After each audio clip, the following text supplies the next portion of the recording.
ওনারা বেগুন কেন আছেন? আমি আপনাদের সামনে অল্প সময়ে খুব আস্তে আস্তে একটি গুরুত্বপূর্ণ আলোচনা করব। আপনারা মনোযোগ দিয়ে শুনবেন। আমাদের অনেক ক্ষেত্রে দেখা যায় আমরা মা বাবাকে কিচ্ছু মনে করি না। আমরা মা বাবাকে ঘর থেকে বের করে দিই, বৃদ্ধাশ্রমে পাঠিয়ে দিই। যুবক, তোমাকেই বলছি, তোমার বন্ধু তোমার আপন নয়, তোমার বউ তোমার আপন নয়, তোমার শ্বশুর শাশুড়ি তোমার আপন নয়। এই পৃথিবীর বুকে আপন হলো তোমার মা এবং তোমার বাবা। করোনা আসার পরে প্রমাণ করে দিয়েছে কে আপন।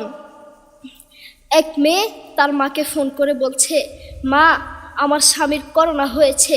মা বললেন, সাবধান, তার কাছে যাবি না, আমি সকালে সিএনজি পাঠিয়ে দিব, তুই টপ করে সিএনজিতে উঠে যাবি। এটার নাম দুনিয়া, এটার নাম দুনিয়া।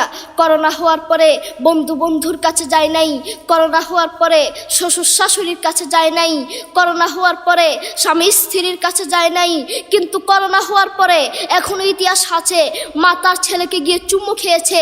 করোনা হওয়ার পরে এখনো ইতিহাস আছে বাবা তার ছেলেকে কাঁধে নিয়ে হাসপাতালে গিয়েছে, ঠিক কিনা? যুবক, তুমি তোমার মাকে কিছু মনে করছো না। তোমার মাকে তুমি ঘর থেকে বের করছো। ছেলে বিদেশ থেকে এসে শ্বশুর বাড়িতে গিয়েছে, তারা তাকে উল্টাপাল্টা বুঝিয়েছে। এখন বাড়িতে এসে সে বলছে, মা, তুমি আমার টাকায় খাও, আমার ঘরে থাকো, আবার আমার বউকে পিটাও। এই কথা শোনার পরে কি কোনো মার কলিজা আছে? মা বাথরুমে গিয়ে আধা ঘন্টা কাঁদতে লাগলেন, কেঁদে অজু করে নামাজে দাঁড়ালেন। নামাজ পড়ে আল্লাহর কাছে বলতে লাগলেন, আল্লাহ, ছেলের উপর রাগ করিও না, ও ভুল করেছে, তুমি আমার ছেলের উপর রাগ করিও না, আমি আমার ছেলেকে বুঝাবো। এরপর মা গিয়ে ছেলেকে বুঝাচ্ছেন, বলছেন, বাবা, তুমি আমাকে বের করে দিবা, সমস্যা নেই, তুমি আমাকে বের করে দিও, কিন্তু আমার একটা স্বপ্ন আছে। ছেলে বললেন, কি স্বপ্ন বলেন? মা বললেন, তুমি বাজারে গিয়ে একটা পাকা আম নিয়ে আসবা, এসে তোমার বুকের উপর রাখবা, সকালে উঠে ওটা আমি খাবো। এরপর ছেলে বললেন, আচ্ছা ঠিক আছে। ছেলে বাজারে গিয়ে একটা পাকা আম নিয়ে আসলো, এসে বুকের উপরে রাখলো। 5 মিনিট না যেতেই সেই আম পিঠের নিচে পড়ে চ্যাপ্টা হয়ে গিয়েছে। এরপর ছেলে মাকে বললেন, মা, তুমি কি সকাল উঠে আমটা খাবে? ওটা 5 মিনিট না যেতেই পিঠের নিচে পড়ে চ্যাপ্টা হয়ে গিয়েছে। এরপর মা চোখের পানি ছেড়ে বলল, বাবা, আমি আসলে তোকে খাওয়ার জন্য বলি নাই, আমি আম খাওয়ার জন্য বলি নাই, আমি তোমাকে বুঝার জন্য বলেছি।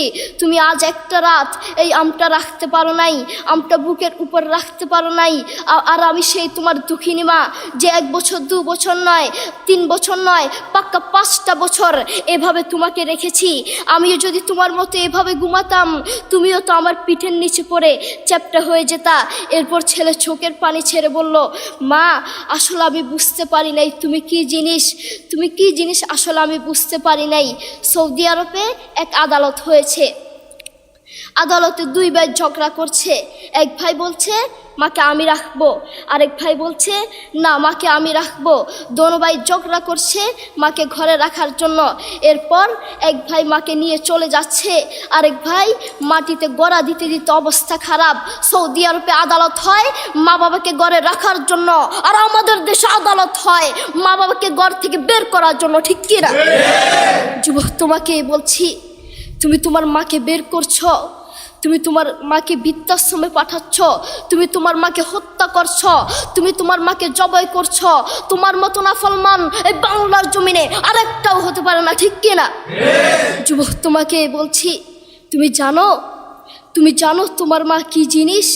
তুমি ছোট ছিলে তো বুঝতা না।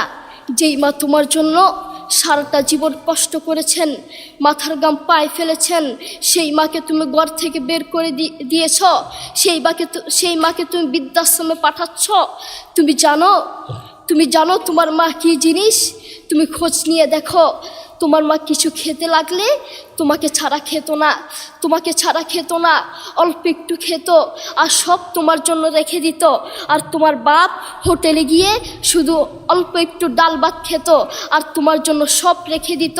তোমার মার তোমার প্রতি এত মায়া, তোমার বাবার তোমার প্রতি এত মায়া, সেই বাবাকে তুমি ঘর থেকে বের করছো, সেই মাকে তুমি ঘর থেকে বের করছো, বৃদ্ধাশ্রমে পাঠাচ্ছ। তোমাকে আল্লাহর সামনে আসামির কাঠগড়ায় দাঁড়াতে হবে। আল্লাহ তাআলা আমাদের সবাইকে বুঝার তৌফিক দান করুন। ওয়া আখির দাওয়ানা আলহামদুলিল্লাহি রাব্বিল আলামিন। আসসালামু আলাইকুম ওয়া রাহমাতুল্লাহি ওয়া বারাকাতুহু।